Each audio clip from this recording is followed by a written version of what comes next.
আমি মনে করছিলাম আয়েশা বড় হবে আর আমার কষ্ট কমে যাবে, কিন্তু দিন দিন যে অবস্থা হচ্ছে, আয়েশা বড় হচ্ছে আর জ্বালাতন বেশি বেড়ে যাচ্ছে।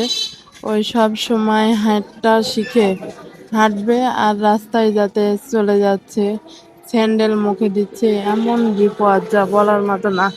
ওকে নিয়ে রান্না করাও দায়ী হয়ে যাচ্ছে, এটা নাড়বে ওটা নাড়বে, সব সময় অস্থির। এত অস্থির হলে পারবো কি করে ওর সাথে আমি বুঝতে পারছি না। এই যে এখন আবার দেখেন আর ভাইয়ের পড়ার টেবিলে বসে গেছে, পড়ার টেবিলে বসে সেই অত্যাচার। এই যে এটাকে দেখো তো, এটাকে এখন সে ক্যালকুলেটর নেবে, এটা নেবে সেটা নেবে। তার ভাইয়ের হেডফোন তো দেখলেই হয়, হেডফোন আগে হাতে নিতে হবে। মানে এত দুষ্টু হচ্ছে আমার আয়শা, যা বলার মতো না। বড় হয়ে ভুল হয়ে যাচ্ছে, তাই না মা? তুমি কি বড় হয়ে দুষ্টু হয়ে যাচ্ছ? আয়শার দুষ্টামি আর ভালো লাগছে না তো? আয়শা কি করব? আয়শা কি নান্নান বাড়ি পাঠাই দিব না শ্বশুর বাড়ি পাঠাই দিব? শ্বশুর বাড়ি যাবা? হ্যাঁ যাবা তুমি? যে কি করবা? শ্বশুর বাড়ি যে রান্না বান্না করতে পারবা? হ্যাঁ, নাকি খাওয়া দাওয়া করবা শ্বশুর বাড়ি যে? কি করবো বলো তো?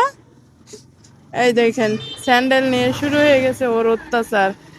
এই সবচেয়ে প্রিয় জিনিস হয়ে গেছে এখন স্যান্ডেল। ওকে কি করে ঘরে রাখবো আমি তো বুঝতেই পারছি না।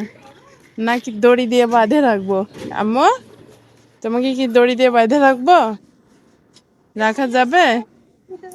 আয়সা এত পশু, পশু বেবিটা খাই না দেয় না, খালি এটা মুখে দিবে ওটা মুখে দিবে আর এইভাবে খেলে বেড়াবে। ওই আইতে বা, আইতে বাকে এই গাড়িতে বাইধে রেখে দিব। দেখেন দড়ি দিয়ে বাইধে রেখে দিছে। আর ওর তো কুরকুরে চিপস এগুলো খাবার বাইরের বেশি পছন্দ হয়ে গেছে। এখন কি যে করব। এই যে আইতা, আইতা কি করছে? আয়সার কি দুষ্টামি শুরু হয়ে গেছে নাকি পচা পোনা শুরু হয়ে গেছে? ওর বাবা চলে যাবে তো ওকে যেতেই দিবে না। আজকে কান্না করেনি কারণ ঘুরে নিয়ে এসে রেখে যাচ্ছে। হ্যাঁ, আজকে ওকে ভেন্ডি খেতে দিচ্ছি না, খা। ভাত খাবি না, কাঁচা ভেন্ডি সবাই খা। দেখো তো আয়সা কি ভেন্ডি খাইতে পারে? কাঁচা ভেন্ডি মুখে দিচ্ছে, ওর আন্টি তরকারি কেটে রাখছে আর ওই মুখে দিয়ে খাচ্ছে। মানে কিছু বলার নাই আয়সাকে আর। আয়সার ভাত পছন্দ না, তরকারি পছন্দ না, কাঁচা জিনিস পছন্দ।